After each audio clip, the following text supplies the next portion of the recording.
This is Mr. Anderson for Kellogg Community College. We're going to be looking at part 2 of our Chapter 2 test review. So let's do some slope and y-intercept problems.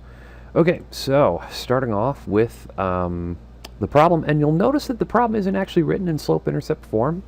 It would be in your best interest to get the y by itself and figure that out for the slope and y-intercept. So we're going to subtract x from both sides. So negative 4y is equal to negative x plus 16, and divide everything by negative 4. Notice when I do this, I'm going to divide each term by negative 4.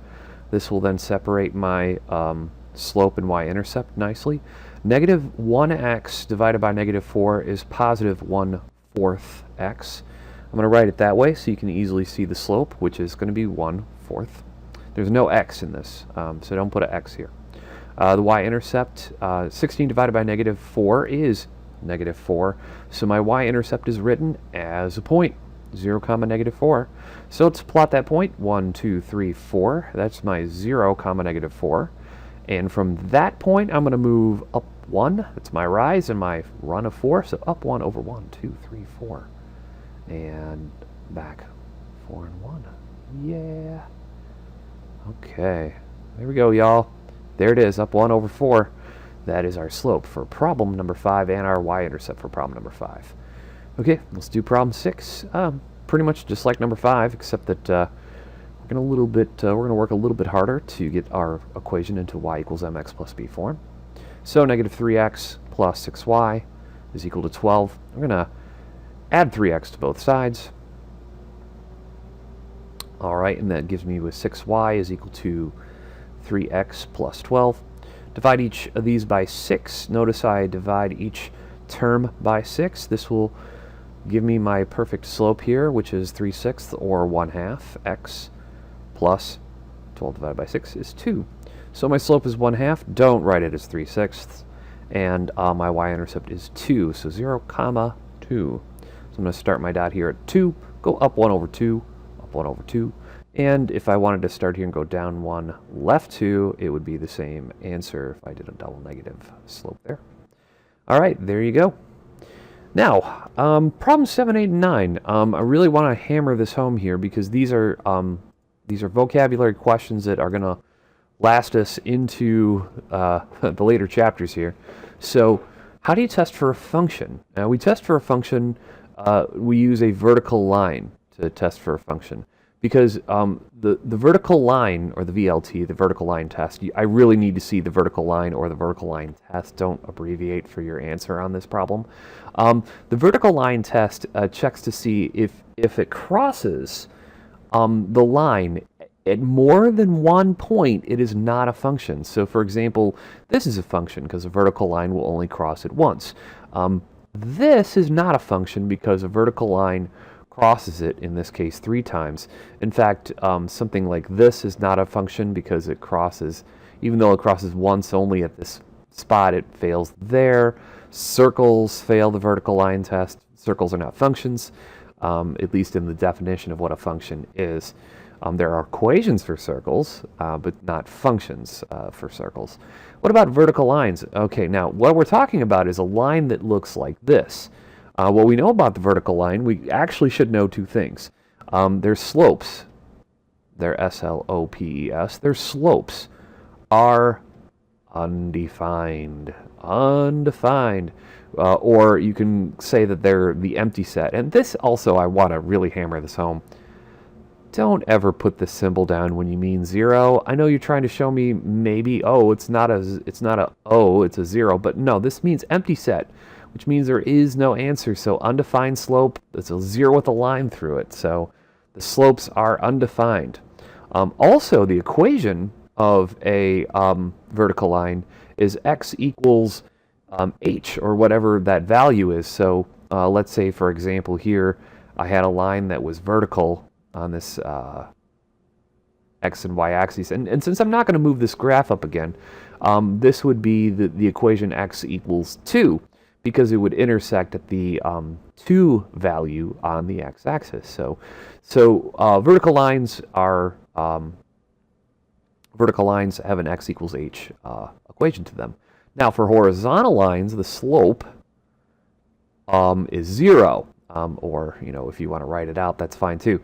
But the slope is 0 because it is flat. It goes from left to right. It is the most boring roller coaster ever, since it's not going anywhere. So there it is. There's your boring roller coaster, unless it's the start of the Top Thrill Dragster. Okay, sorry, another lecture there. But what I'm saying is that the slope is 0 because your rise is 0 and your run is anything. 0 to over anything is 0. So there's your slope. The equation is going to be y equals k. And what that means is that if I have, and I'm going to redraw a grid here, if I have a line, let's say it's 2 units up here at the point 0, 2, this equation is written as y equals 2 because it crosses the y-axis at the level 2 spot. All right, so I hope you kind of, can separate those and go back to section 4 and section 5 in this chapter to go over those a little bit. Okay, so now we're going to move on to our last 2 problems, which are connected because it says here, in problem 10, for the pair of points, find the slope that contains them. All right, so it's time to use our slope equation, y minus y over x minus x. Yay. Now, you'll notice that here's my x and y, here's my x and y. I know the book uses subscripts, but that's just to tell you to keep the numbers in order. So I'm going to go 6 minus negative 3. So I went first point, second point. So I got to do the same thing with the x's. 8, negative 8 minus 2. So 6 minus negative 3 is another way of saying 9. And negative 8 minus 2 is negative 10. So my slope is 9 over negative 10, or you could write it as a negative 9/10, or you can write it as negative 9/10. Again, all of these answers are correct. It just depends on where you want to put your negative. Top, bottom, or middle. It's all equivalent. Now, number 11. It says, find the equation of the line containing these 2 points. Now, when we find the equation, we need 2 things. We need to find our slope, which we have done in this problem up above it, and we need to find the y-intercept. So, in knowing the slope, which is going to be negative 9/10, yay, for m, now we need to figure out what the y-intercept is. So I'm going to take one of these 2 points and plug it into my problem. I'm going to pick this one. I'm going to pick this one because the numbers are smaller. So negative 3 is going to go in for my y, and I'm going to plug in my 2 for my x. Now you'll notice that this is different than the answer key, which is great because now you can see that they're equivalent problems. Like, no matter which point you pick, you're still going to get the same y-intercept because these 2 points are on the same line. Okay, so let's do a little bit of algebra work here. Negative 9/10 times 2 is another way of saying negative 9/5.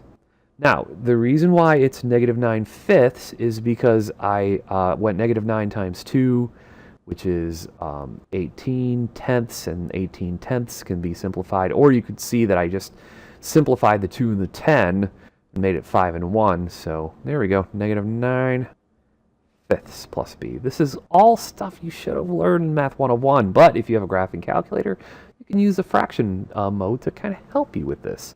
All right, so now I'm going to take this negative 9/5 and move it to the other side, so I'm going to rewrite my equation. I'm going to rewrite it because I kind of ran out of room down there. All right, so what I'm going to do is I'm going to add 9/5 to both sides. All right, so I'm adding my 9/5 to both sides. Well, what I can do is change this negative 3 into something over fifths. Let's make that 15/5. See, or negative 15/5. See, that negative 3 is equivalent to negative 15/5. Now that I have a common denominator, I can now add these together. So that is going to negative 15/5 and 9/5 gives me a negative 6/5. Again, with calculators, you can make that a little easier. But now I have my y-intercept. I have my slope from the previous problem. So my answer is y equals negative 9/10 x minus 6/5, or plus negative 6/5. Yeah, negative 1 1/5 would be fine. You can, yeah, decimals are okay. It's just, come on, you have a calculator. It can give you the fraction. So anyway, thank you very much for watching the second part of the 4-part video going over the 4 pages of the practice test. All right, whoops, 5-part. I didn't realize there was 5 pages here. All right, see you for part 3.